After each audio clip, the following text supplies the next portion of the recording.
Hey friends, welcome to another episode of the 10 Laws Podcast with East Forest.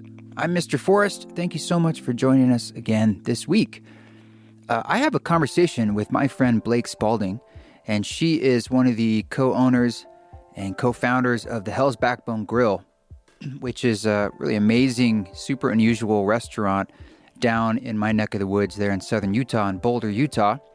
And Blake's just an amazing person and someone who's on her own path. And I always find it to be really interesting, just the fact of talking to someone who's been in that landscape down there for a long period of time, like decades, how that informs who they become as a person and just who they are as a person. I find whether or not the landscape is informing it, anyone who has that predilection and that sort of intention and desire to do that is already on their own, marching to their own beat. And I think that's fascinating and just beautiful. And she is a beautiful person inside and out. And so I really was grateful to have the opportunity to dig into the mystery together. So I'm sure that you're going to enjoy this conversation. Before we do that, some quick business. We are doing a live stream event on December 4th. And that's part of this new platform called Journey Space. So check it out, journeyspace.com. See if you want to join. What it is it's live facilitated online journeys. So there's a live facilitator there who's guiding you through a journey to mostly my music at this point. And the one on December 4th, I'll be playing live. And anybody can watch the live stream. That'll be on YouTube Live. But if you want to dive deeper into this group shared witness journeying together on Journey Space, you can check it out and see if you want to sign up. Space is limited. And if you want to join us for the live stream regardless, you can find the link for that at journeyspace.com. Also, we have some new little merch items coming in the store, and I know it's that time of year, so we do appreciate your support at eastforest.org. And some other announcements about shows coming up. Just sign up for the newsletter. And I do also want to say thank you to everyone on the East Forest Council that's on Patreon. That's a way to support this podcast and the East Forest Project in general. We do a monthly Zoom council. Among other things, I share unreleased music there or old demos, or sometimes we do our own live streams and Q&As, kind of an experimental space. But if that's something you want to see, if you might want to sign up at a particular tier, that's at eastforest.org as well. And you can, on the homepage, on the bottom there is some information about the Patreon. It's patreon.com/eastforest if you just want to go there directly. I hope you're enjoying the new album by John Hopkins, Music for Psychedelic Therapy, we had on last week. It's an awesome album, and I'm part of the very last song there along with Ram Dass, the Sit Around the Fire song. But I just want to celebrate that release. It's something I'm grateful for this time of year where we express our gratitude. It's good to express gratitude anytime. I mean, one of my good friends, Teddy Klein, he used to tell me back in college, he's like, joy is directly proportional to gratitude. And it's something I've kept in mind for a long time because I think there's a lot of truth to that, actually. So if you want to rise up your gratitude quotient, you can raise up your joy quotient as well. They go hand in hand, my friends, hand in hand. Okay, we're going to dive straight into this conversation with my dear friend, Blake Spalding.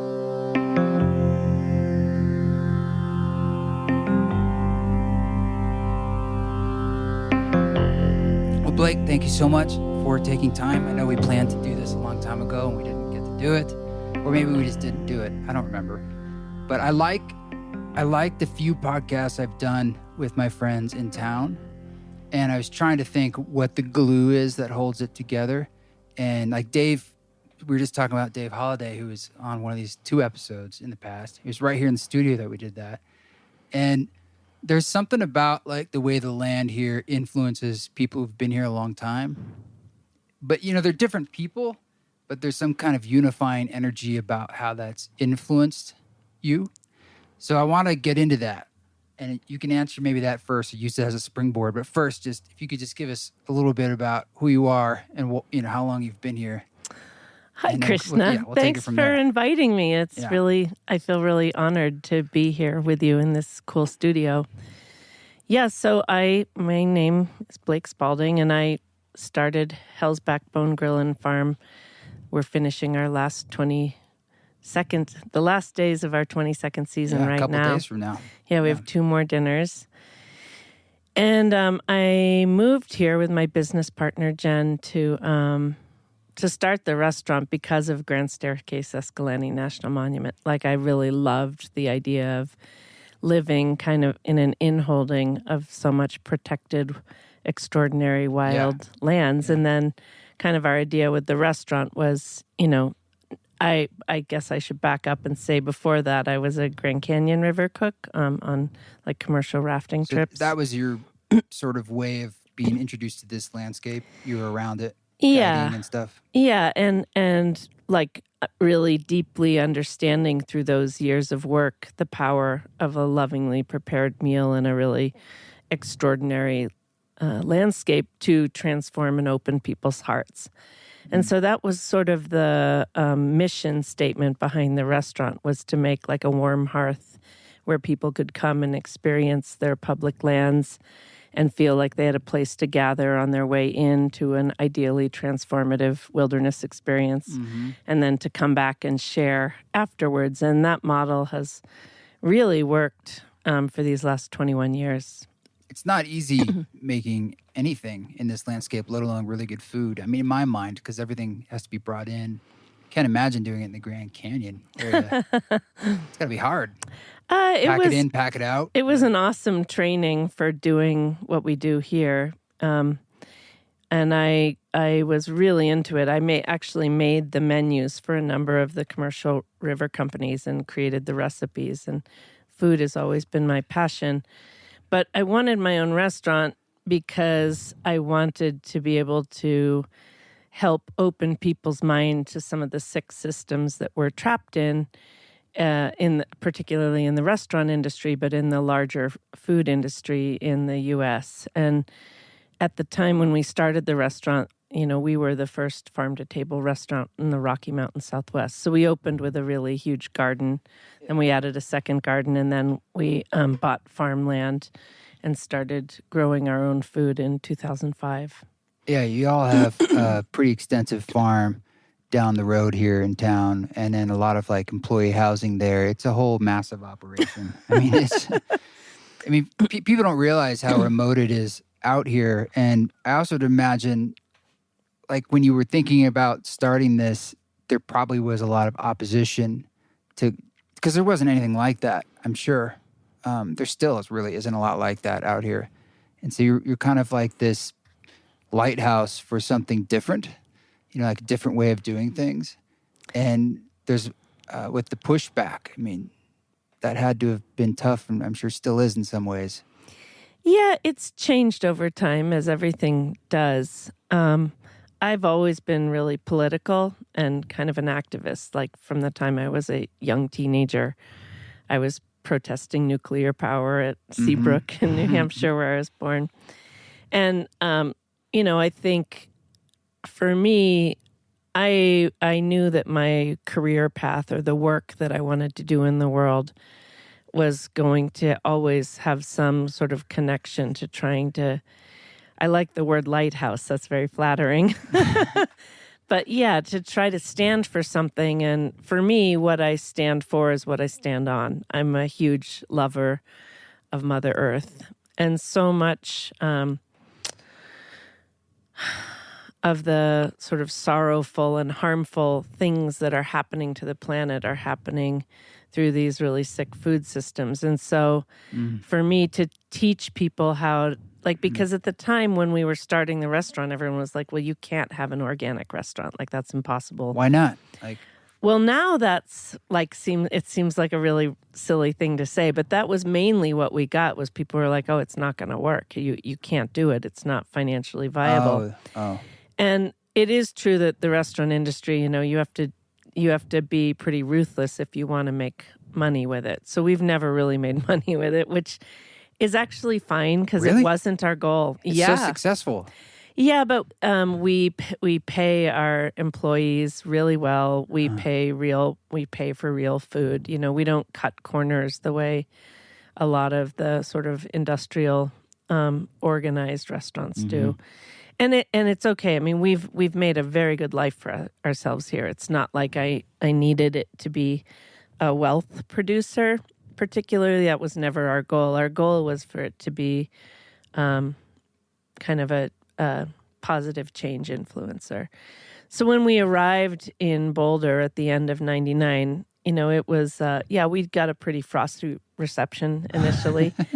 And but Jen and I have traveled a lot all over the world separately and a little bit together. And we were like, let's just, pretend we're in a different country for a minute and be really nice and see how it goes. And different country. I mean, that's kind of what we did because, which is funny when I say it out loud. Learn how the locals speak. Yeah. Yeah. Like figure out how to make friends. And, like with most things, that starts with kind of inclusivity and vulnerability and showing up and being kind. And it took a little time, but one of the very first things we did before we opened the restaurant was we held an open house for all of the locals and invited people to come and sample our food for free.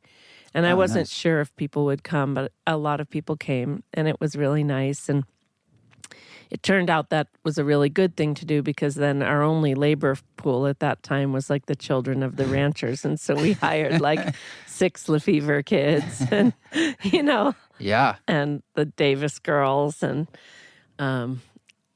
other kids in town. And we gave them kind of job training. And that was really what kind of opened the door for us to make really lasting relationships in town, which was beautiful. Yeah, people can't like commute in to work. It's like it truly has to be a community-based everything. I mean, everything pretty much. Yeah. It's the only way. Yeah, it's true. I mean, we get food trucks and like that, but in the early days, we barely did. And so Jen and I just kind of used our sort of training in Grand Canyon where you're cooking for a large number of people with only what you brought in on the boat to make it work. And I remember I said to Jen, I was like, there's a roof and there's electricity and there's running water. How hard can it be? Like, we can totally do this. And now I'm just like, whew, it was a lot harder than I thought it was going to be. When I was 8 years old, I started a restaurant and I made a menu and I went around the neighborhood and I like booked tables for one day. And I put all the tables up. I did all the like showy stuff. And then everyone came and then they sat down. I realized I didn't know how to make anything. Oh. And it was like SpaghettiOs and meatballs was the menu and like, toast and things. And I was like, Mom, what do I do? And she's like, okay. But so I realized from an early age, it does take a little bit more than, roof and water and power to make it work. I mean, you guys have really done it. But either way, you're doing it in this environment, and now you've been here for a long time in this environment. And I'd like to go back to that first question, like, how has it changed you? Not just doing the restaurant, but which encompasses like being here. It's an all-encompassing endeavor. It's a lifestyle. Yeah, I don't know that I can tell where I leave off and this landscape begins now. And so I'm not really sure how to say how it's changed me. I would guess that, one of the questions I get a lot about living here is if I ever get tired of it or if I ever get used to how beautiful it is. And both of those answers would be like kind of a fairly emphatic no. I think the more intimate you become with a place, the more interesting it is. So like I have a very alive, living relationship with this landscape and with the seasons. So much so that I'll be 58 in February.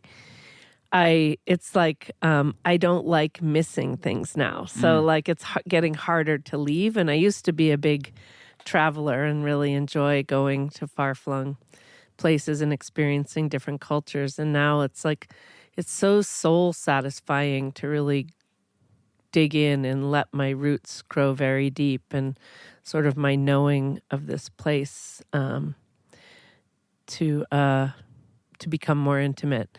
So, and then it just gets more and more beautiful, like, because the longer you're here, the more you realize you can't actually see it. Like, you can relax your eyes, you can try to see it, but the light shifts and you notice a tree that you had never noticed in 21 years was on top of this ridge, and it looks like something extraordinary. And then the light shifts again and you're like, did I even see that? It's a really beautiful thing, I think. And, well, I'll say another thing, which is I feel really lucky because, or maybe lucky is the wrong word, blessed, fortunate, because I think in this sort of contemporary way that we live right now, a lot of people don't know where they should be. Like or where they are. Yeah, you know what I mean? right. In some ways. Very good point. Yeah. But like that kind of feeling of, well, should I move here? Should I go there? Should I be near my parents? Where's the best place for my kid to go to school? Excuse me. I feel like Jen and I are really fortunate in that, like, this land called us and then it's held us. And even when there have been hard times or really serious obstacles, what I'm here for is the land. And I feel like I belong here. I feel that the land wants me to be here, which is a funny kind of weird thing to say. But no, I get it. But tell me though about like the land wanting to be here. Like how do you get from not being here to here? Because it has to be a very conscious choice to be here. And like, how do you get from New Hampshire? I know it's probably a lot of dots there, but I mean, there must have been some underlying thing that makes you want to be in a place that's really not convenient or that easy to live in. It's very rewarding, but you could have started a restaurant in a lot of places, even a lot of places in the Southwest with similar vibes that would have been a lot easier. It's true. I don't know. All I can really say is I feel like it was a calling. Like, there's certain things that just happen where stars align and all of a sudden your life jumps train tracks and you were doing this one thing and then you're doing this other thing. And it's almost like external forces, because I don't think I would have consciously thought of like, I'm going to go to a tiny town in southern Utah and start. I never did. Right. It wasn't my plan. But, everything just fell into place. And when Jen and I first came here, Jen's like 8 years younger than me. We were like, well, we can try it for a year. And then we're like, we'll try it for another year. And then we're like, let's go for a full 3. And then I was married at the time to a man who had helped build some of the lodge. He's a stonemason. He helped do some of the stonework here. And he really had a heart desire to live here. Mm-hmm. And so then I was working with Jen, and I was like, this opportunity for this building came up, and they offered us. So Jen and I started the restaurant with a year's free rent and $3,000 borrowed dollars. Like, that's real. It was a turnkey kind of an operation because they had opened it. So there were stoves and plates and chairs and tables and like that, but they had hard closed it. And so then when we got it, they just needed someone to have the restaurant to be like an anchor for the Boulder Mountain Lodge, which is where it's located. And, when I think about that now, it's all seems preposterous, which is why people are like, this is the stupidest idea I've ever heard. You're up in the night, like, don't do it. But I was like, what's the harm in trying, And I kind of pitched it to Jen, like, let's pretend we're getting a college degree in having a restaurant. And then if we love it, we can go on to a master's or a PhD.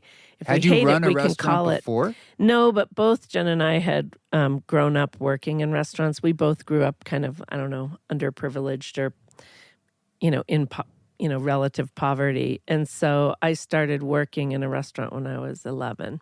Cooking like at a clam shack, for like $1.65 an hour or something. And, damn. And frying clams and picking lobster and making fry baskets. Awesome. Yeah, I still have a great affection for that food. Yeah, well, except you're far away from like the seafood type lobster situation of New England, but All right, so this was your first endeavor, though, running such a thing. It still amazes me because it's hard for me sometimes to get anything done here, like trying to get certain things off the ground. So I'm just like, it blows my mind. It's like, how do you go from that to not just a restaurant, but a farm, and then like all these employees and housing the employees and this whole community, and then And the books were a big push too. Yeah, well, yeah. Don't even get me started on Writing that. books is a sufferfest. Yeah, you have two major cookbooks, right? That are books/cookbooks. Yeah, I don't know. My girlfriends, I have a lot of my best friends I've known since like high school or early college, and we're still super tight. And they call me Tenacious B. Like when I set my mind on doing something, I kind of tend to. Jen says I'm like a pit bull on a pork chop. I'm like, we're going to get this done. Well, that's what it takes. It takes that tenacity for sure. Yeah. So are you still feeling that tenacity about keeping it moving forward in yourself? I mean, where are you looking as you're in your second Saturn returns, as they say? Totally, I am. And yeah. Have you felt that shift? Yeah, about reflection about, okay, I've been doing this, how do I want to reflect on it now? Well, I think, part of being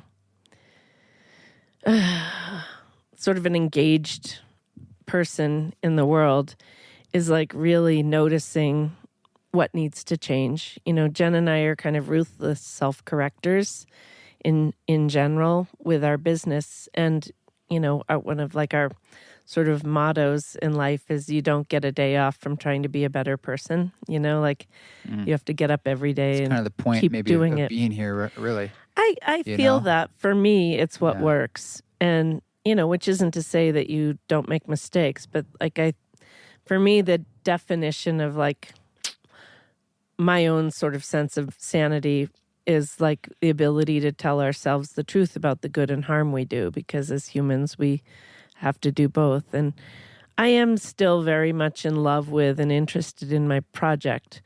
What I'm noticing, we have a lot of staff that have worked with us for quite a long time, people who moved here and met their beloved at the restaurant working side by side. Had a baby. Now they're married and they have built a house or whatever. They have, and they're still with us. And what I'm seeing is like, it's really serving the restaurant for me to kind of get out of the way and let them run it, because I am tired, and I think my value in the organization is more in leadership and maybe less in the trenches now. But, we have managers and they're amazing young people, that young compared to me and Jen, and they're, they care a lot and they're doing really beautiful work. So my relationship with it is shifting in that, like, I don't necessarily have the physical capacity to work the way I used to, the 14-hour days and stuff. And restaurant work and cooking is very physically demanding, farming, all of it. And so I'm in a bit of a process of that. And then COVID changed everything, of course. The restaurant industry is in an apocalypse right now. Like restaurants that were huge, like, pioneers and leaders and highly awarded and super successful are closing all over the country. And probably all over the world. I don't know for sure, but certainly in the U.S., I mean, it's really painful to see. And we've managed to hang on in part because we have our farm, so the supply chain issues haven't affected us as much as other restaurants. And we buy, like, our meats principally come from right here in Boulder. We have our own flock of chickens for egg production and a gaggle of geese. No geese. They're very loud and mean, but the chickens are nice, and then we have a loyal kind of core of staff. We still have, like all restaurants, some revolving door, people who come for 1 or 2 seasons and leave, but we have a core of people who've been with us for 10 years. We have one person who started when she was 12 who's still working with us. Do you think that, like, because I know you're someone that cares very deeply for the transition that's happening on the planet and all the chaos and the breakdown that comes with and the change that needs to happen. And you spoke earlier a little bit about like telling the truth to yourself in all directions about the full compass of what your actions are, and wanting to be in alignment as a restaurant, but knowing like in some ways just being alive today, there's no such thing as some sort of kind of pure being, that we're always at forms of destruction. It's part of being alive and consumption.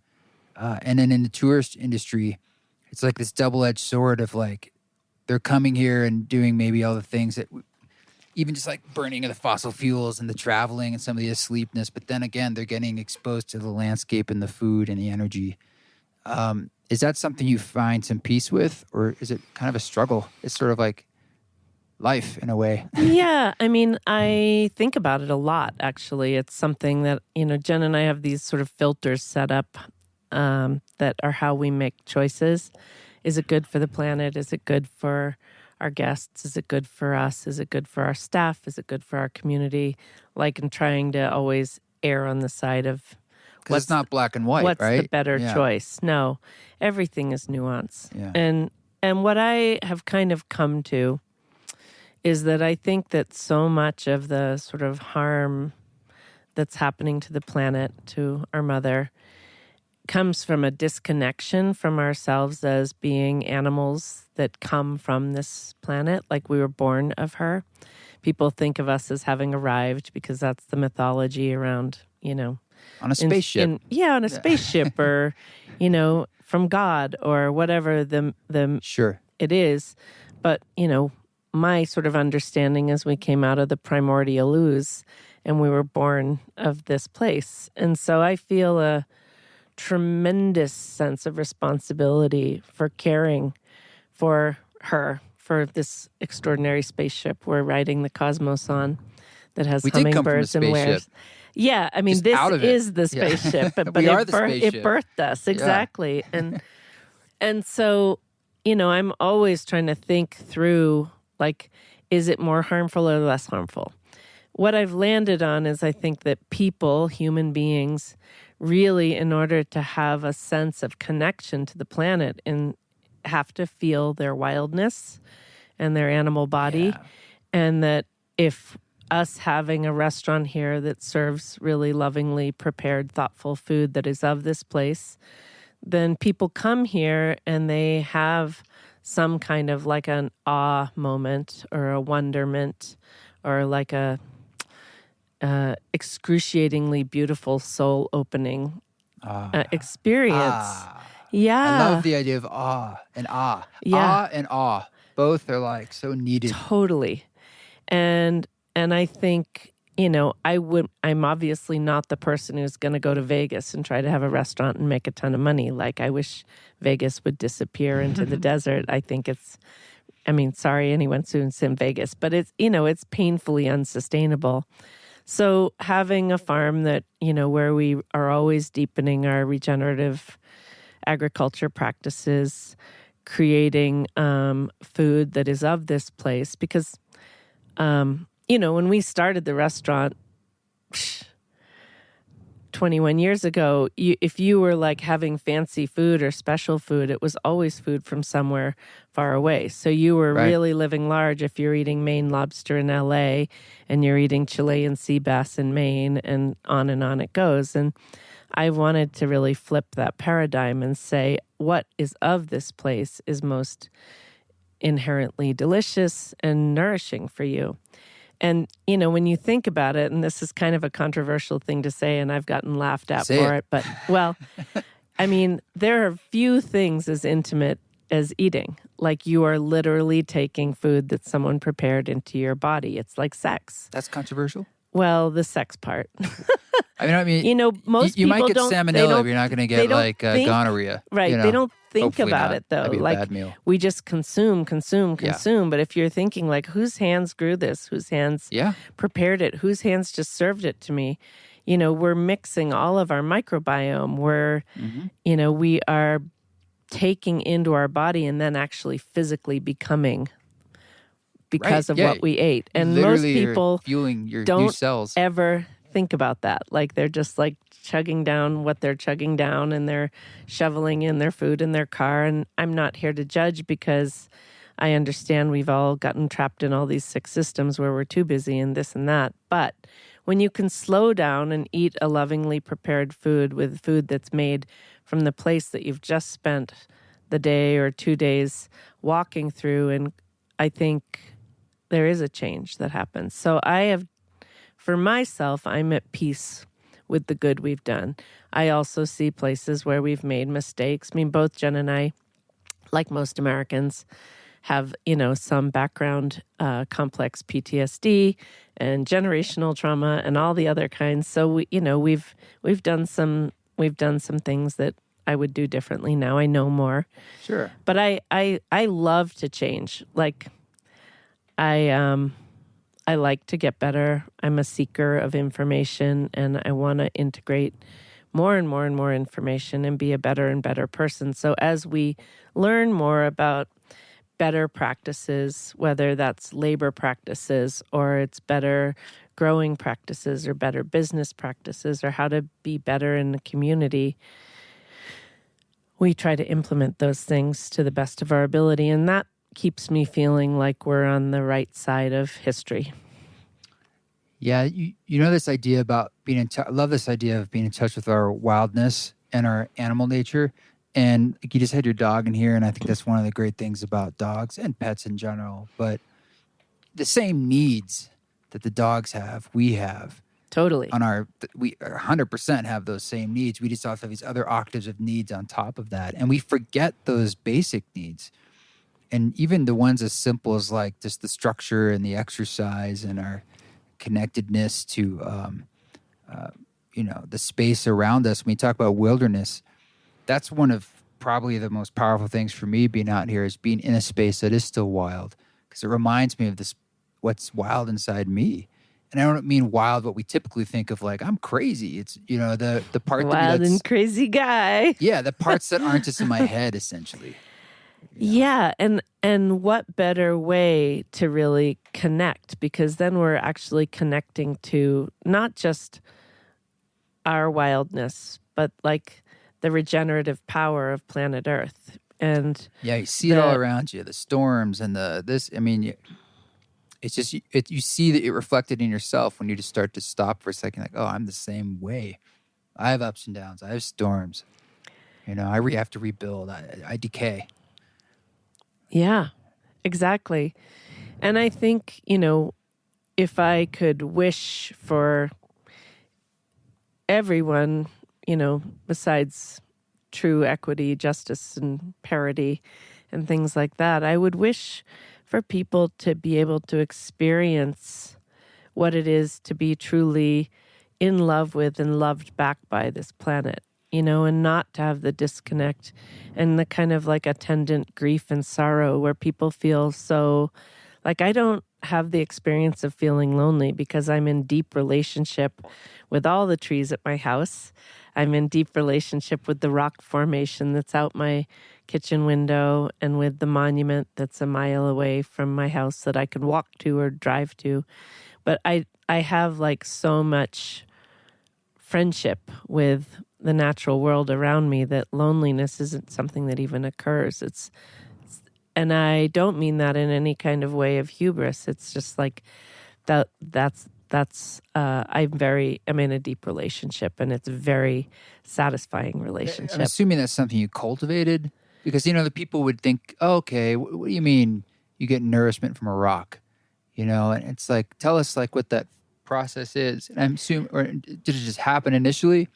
Or was it after 17 years or 3 years? I think it probably started for me when I was a child. I had a very strange childhood, kind of feral, really dangerous, not a lot of supervision or support. In New Hampshire? Yeah, with my parents were beatniks, and probably, people that, if you're listening, Mom, sorry. But did they read the Good Life? Remember that book, Good Life Lab, or what it was called? I'm not sure. Because there's folks who went to Vermont after the Depression. There was this famous book, and they wrote it was an early, text on how to get away from it all. I think they were more like elitist intellectuals. My mother was an artist and my father a musician. Okay. And they were but they were also people that came out of the World War II families, Yeah. and they had a lot of suffering, Yeah. and but so at any rate, I took refuge typically in nature as a child. Like, I always would find a place in a nearby woods where I would feel safe. And so for me, it might have been part of my hardwiring. I love to climb trees. Like, I've always had a huge relationship with trees. Trees are my friends. Okay. And like, I would hide from my parents by climbing trees and just be very quiet in this huge maple tree. And they'd be like, well, and then they'd go back to what they were doing. But it worked She's gone, for me. I Yeah, guess. I guess she's gone. C'est la vie. Yeah. So, I think then working in Grand Canyon, there's that metaphor, you never step in the same river twice, and that's when you go. I did probably 50 or so Grand Canyon trips during my working career. Wow. And you never travel the same Grand Canyon twice, because what you're able to take in terms of information and stimulus is so limited compared to the vastness of it. So, our second cookbook is called This Immeasurable Place. And it's a thing that came to me while I was at a teaching about the 4 immeasurable qualities. I'm Buddhist. And thinking about how you can grow your capacity for kindness in an infinite way, and your capacity for generosity in an infinite way, and so on. Like, why wouldn't you be able to grow your capacity for noticing? And so I think also being in farming, you have to tune in so much to what the plants need and what the soil needs and what the landscape is doing around you. There's this noticing. And I think what I was trying to get at, which is kind of an ephemeral idea, but is sort of like, the more intimate you get with anything, whether it's your lover or, a relationship with a child or a place or your house, the more huge it gets, right? Like, if you're really in relationship, it grows and grows and grows. It's not like... What do you mean by in relationship? Like paying attention? Paying attention, but like where there's a real, where you're really listening and caring and noticing, then there's this way in which it gets bigger and bigger and bigger. Like, if you really love somebody, you have this temptation to think you know them. Like, I know what they're going to say or what they're going to do. If you're paying attention, you're noticing that you're not waking up with the same person every day. They're in a process of change and growth, and you cannot know them. And that's why it's immeasurable. Like, and that's the same with a landscape. It's the same with, your own psyche, anything you're trying to become intimate with. I think if you're really showing up for it in a kind of humble and wholehearted, generous way, it just, everything becomes immeasurable. Like, I think as humans, we have this impulse to lock things down and try to decide that we know them or that we've accomplished something. I mean, one of the things that I love about my restaurant is we will never have the same night twice. Like, it's always different. It's like a play or something. You go through the same motions and you open the curtain, and then it's always going to be different. My teacher, Khentrul Lodro Thai Rinpoche, he's Tibetan, but he loves to laugh and kind of make fun. He's like, everybody thinks they make the same cup of coffee every day. He's like, it's impossible. You'll never make the same cup of coffee twice, And when you start to like just meditate on just that thought, it's applicable for everything. There's never going to be the same egg that's laid twice. Yeah. You can't like see the same pattern or the same tree, because the leaves are always going to be different. So it's huge, the noticing that can be done. And it's mind-blowing, and it's so beautiful. That is really beautiful. I think, too, about the other polarity of your attention, that it sort of helps to solidify the power of it, that, anything you put your attention on, as you said, it grows and it magnifies.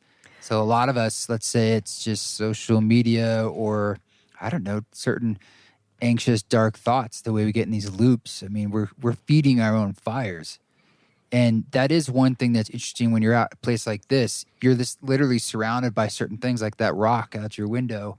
And when you put your The attention sugar on it, it's loaf. just there. Yeah. So, I mean, you're going to see it and you can choose to, as opposed to there's nothing outside your window. And I have a pain I feel for those who are locked into particular environments that are just ugly, and that's so hard because you lack that natural human response to just get turned on by the beauty around you that's just there. That's part of you too. And I wish we could all reconnect to that in a certain way, just to remember. Yeah, I mean, one of the most heartbreaking things I ever hear people say is when they talk about how they hate their bodies. I'm like, why? Your body is your vehicle spacesuit. for love.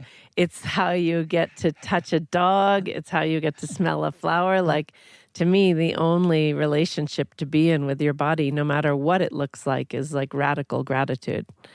And, that can be hard, for folks who are in pain or feel, especially if you haven't been in a relationship, like you're saying, to your body, even just with something like the food you put in and how that becomes you. And there can be this sort of relationship as the other. The body's the other. I know. And the mind is like this separate it's entity. It's a terrible sorrow because really it's our vehicle. It's how we do what we do. It's how we get to notice and how we get to love. And, I'm in constant awe. As I said, I have kind of a psychological makeup where I just love and feel really deeply, and my love affair with this planet or with the rocks or with the trees or with the people that I'm in, that I'm friends with, it's so big and it is immeasurable. And I wish that for everybody. And I think, I'm kind of digressing here, but I think part of that is just not being afraid of that power of love. Because I think a lot of people feel well, if I love something so much, then I'm going to be sad when it goes. But you're going to be sad anyway. And, we live in a world you blink your eyes and the whole world's just changed. People have died and people have been born and, marriages have fallen apart and someone just locked eyes at a party and they realize that's the person they've been looking for. Everything changes every second. And there is a grief inherent and attendant with that we tend to kind of push off. But being in this human body enables us to have all those rich experiences. And it is a constant change, and it is, there's terrible sorrow that comes with that grief. But if you really think grief is just another flavor of love, it makes it easier to bear too anyway. I don't know if I'm making any sense at all. No, I love grief being another flavor of love. Makes me think of Ram Dass saying, when you're grieving, you're closer to God. You're closest to God. Oh, yeah. Or the word sat, I've heard in Sanskrit as a derivation to full. You're very full. And you feel these emotions, and you're right, the veil is very thin, and and that's beautiful. But I know for a lot of us, hedging our bets in a way, because of trauma or because of fear and whatever has happened here and there in life, that's real. But, turning ourselves off from the fullness of that experience, the wildness of it, wilderness doesn't turn off. It just is. It's the fullness of what it is in full capacity, in fully working in relationship, and everything's just cause and effect, cause and effect, cause and effect. And we're part of that too. But we try to, sort of a reminder of how we try to hedge our own bets, and we think, well, I'll control this by not doing that, and you're really just sort of delaying things or putting fingers in the dam. Suffering over your suffering. And I think he's you compound your suffering by suffering over it instead of just being I'm okay. I'm so okay. He's everybody wants, they're oh, I'm so sad. I'm so sad. I hate it that I'm so sad. And instead just to be oh, I'm sad. How tender. I'm going to just let myself have this feeling. And it's not I'm saying it's easy, because when it's on, and you're really in it. But It's hard to feel those things. I mean, it's a natural tendency. It's pain. You want to run away from pain. Like your leg hurts. I want to stop. What can I do to get this leg to stop hurting? When my heart hurts, it doesn't feel good. It's challenging to allow those feelings. It is. That's why for me, I'm just like, okay, it's another flavor of love. If I just relate to it like love, then I can get through it better and feel it. Another flavor of love. Maybe not my favorite flavor of love. It's like a restaurant attitude, too. It's like totally. Anything I put in this soup, it's just Let me another just put flavor some of butter love. on top of that. It'll be fine. Right. Yeah, you're feeling down, a little more butter. That'll solve everything. Wow.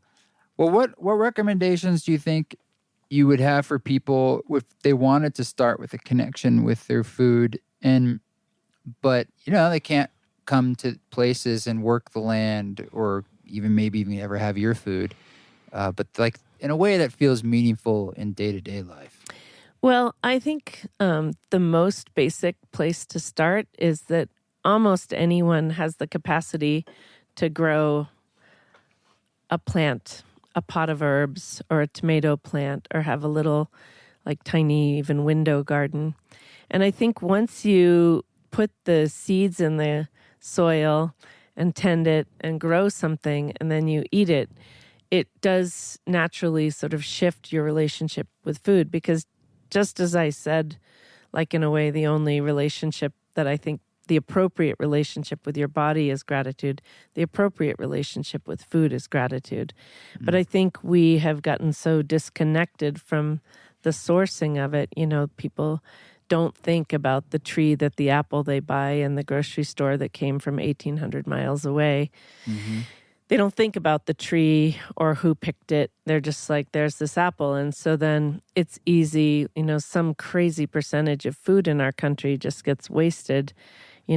People buy food with good intentions, and then they end up not cooking it or preparing it, and they don't have chickens to feed it to, and it goes soft or funky. And so it just goes into a landfill. And that's a huge driver of CO2 emissions and connected to climate change. Huge. Just wasted food. Just wasted food. It's a massive percentage, And so my wish is that people, Rinpoche, my teacher again, Khenpo Rinpoche, talks a lot about, like, that's the most horrifying thing for him about living in America is the way people waste food.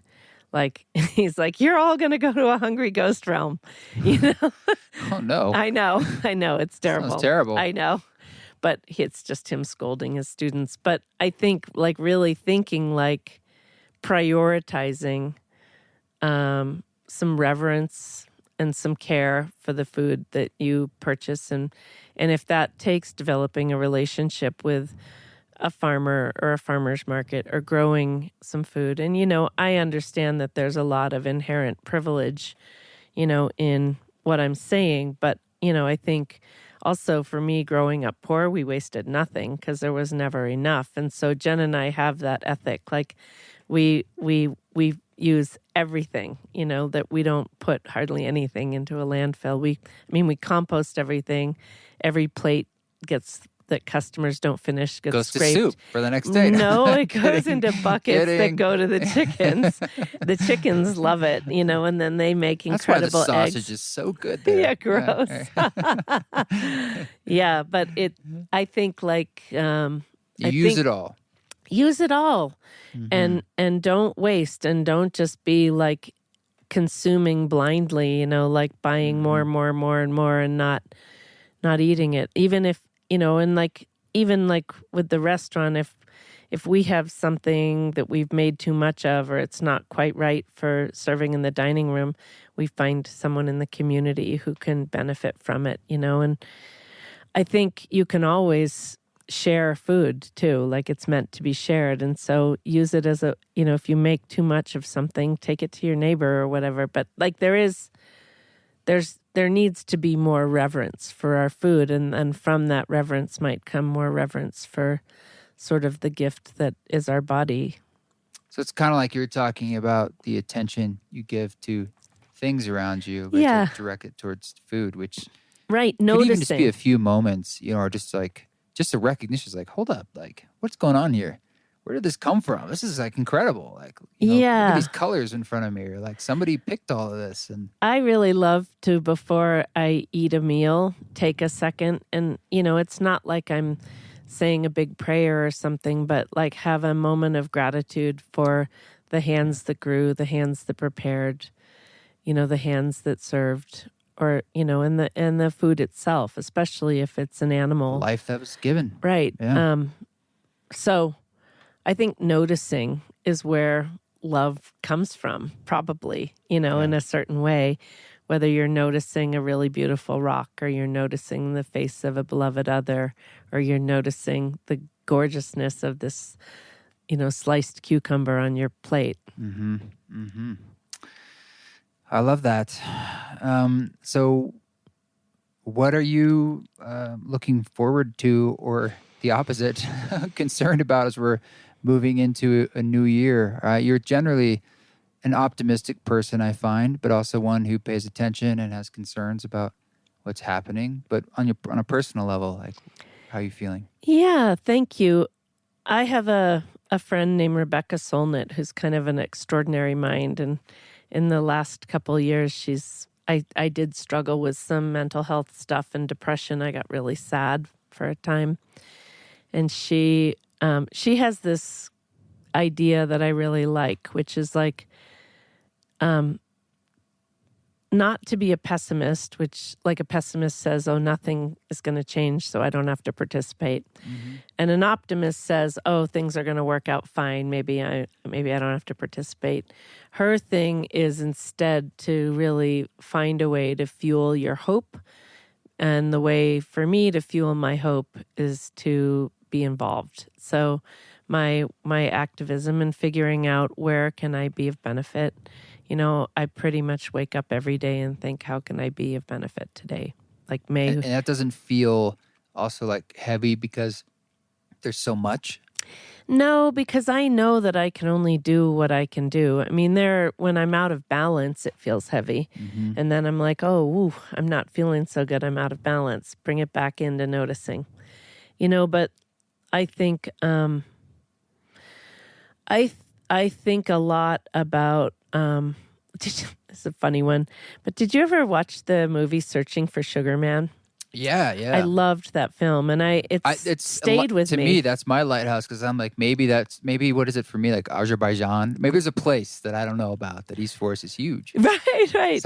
But for me, what that film was about, like the takeaway for me was about the good you do that you don't know you do. Yeah. Just by showing up and offering what you have to this beautiful, broken world.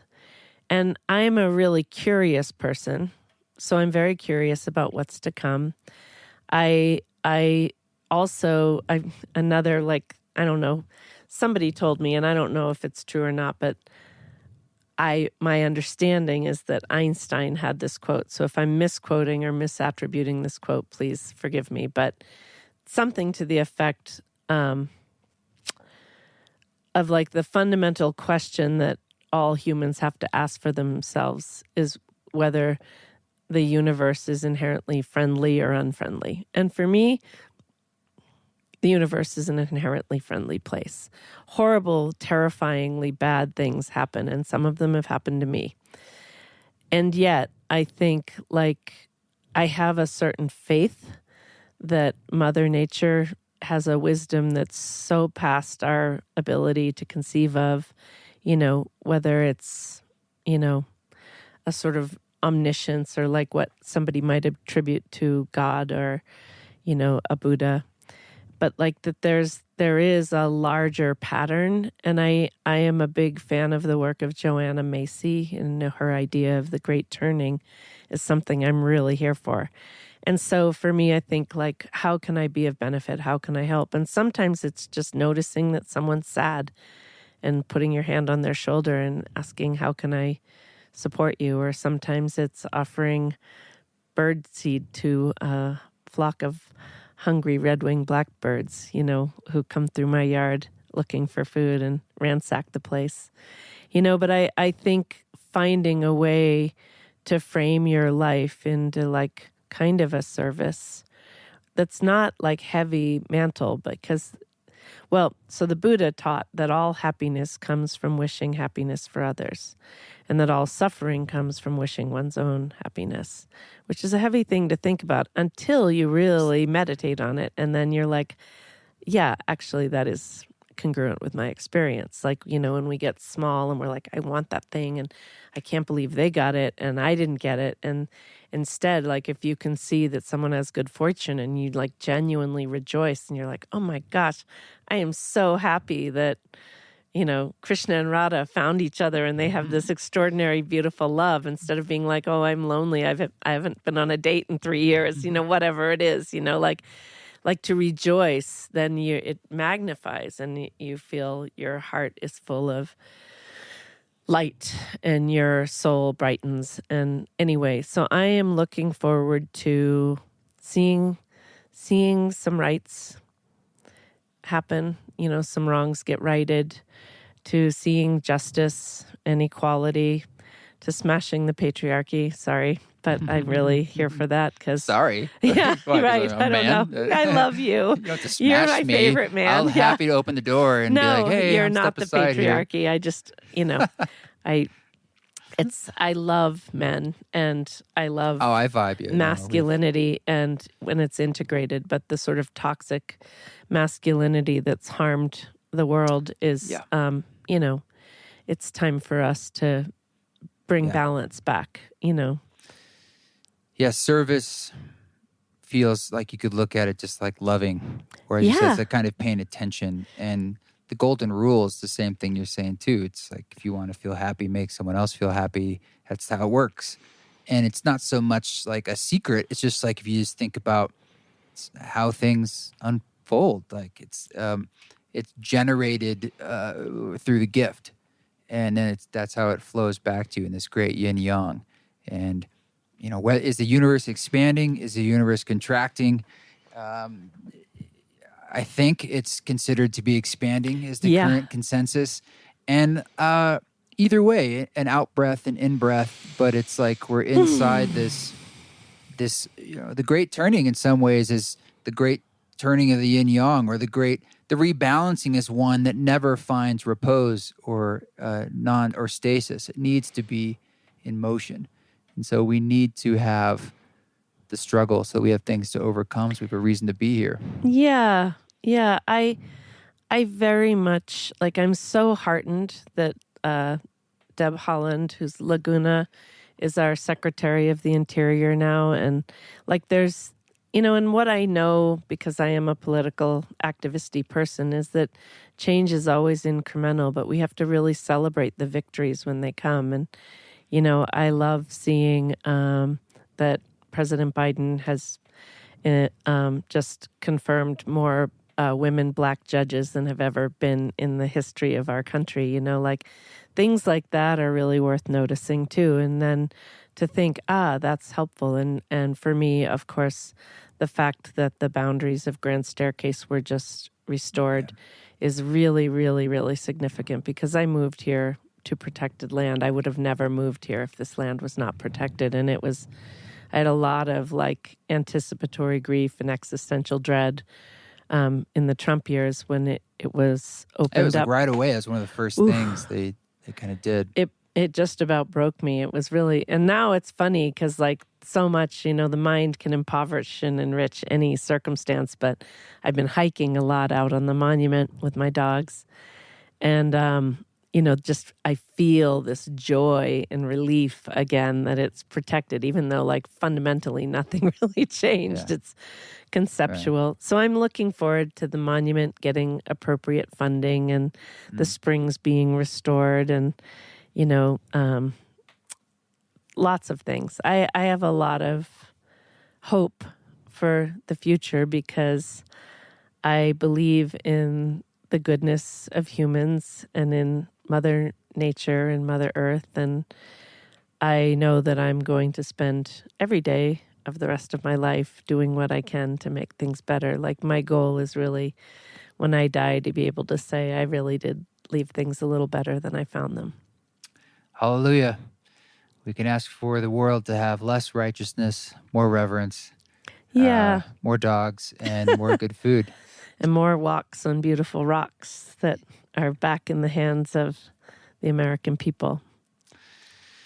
Thank you so much. I've wanted to have time. It's funny, like a lot of times I do these conversations with people I know, and it's just like, it is different for me because even people I'm friends with, even my partner, Radha, it's like even having a chance for an hour, just The kinda, immeasurable Radha. just to listen in a way that you don't normally. It's great for me. So thank you. I enjoy talking to you so much, and your music, I just will say there's never a day in my life where your music isn't played at some point in the I'm so day. grateful. It's really the background beauty sound of my life. So thank you for all the goodness. You are definitely making this world better. Thanks. You're welcome, man. It's fun to do this recording like where some of it's been made. So Totally. That's fun too. Yeah. All right. Well, thanks. Thank you.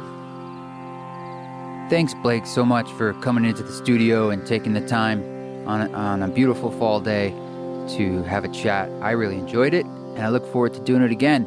If you're in Boulder, make a reservation, but check out the Hell's Backbone Grill. And they have 2 wonderful cookbooks, too, speaking of holiday gifts, that are beyond just cookbooks. They're rightful books in their own, and they're beautiful, so they're worth checking out. I'm almost pretty confident they have that on their website. Check out the show notes below, and you can see what you think. This song you're hearing in the background is called Out of Ashes, and this is from the new album I released called In, a soundtrack for the Psychedelic Practitioner Volume 2. And you can listen to that album in full wherever you listen to music, but if you want it in high resolution, we do sell a flash drive that has the high resolution of the In album, as well as Music for Mushrooms and the Spores album. And there's the artwork and an article in there that explains my thinking on what's different, or the approach with ceremony music that I make like this. But I'll be making music in this vein, in this ilk, for the December 4th live stream, because the way I make these particular ceremony albums is through improvisation inside ceremonies. It's just the only way that I know. That's how I'm comfortable doing it. That's how it's been teaching me, in a sense. So that's the process. And you can be part of that with us. So the live stream for the December 4th ceremony event, you can learn more at eastforest.org, hit the tour tab, or go to journeyspace.com. That's where we're going to be hosting it, and we're doing it to launch that event. You can learn more about Journey Space there. And thanks again to everyone on Patreon, our council members on Patreon, and thank you to everyone who leaves a review for the podcast and tells a friend, and for all the sweet messages and for everything we have out there. I'm grateful. Raising my joy, you see? All right, you guys have a great week. Keep walking your walk. Don't take any shit. And if you do it with grace.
Sure.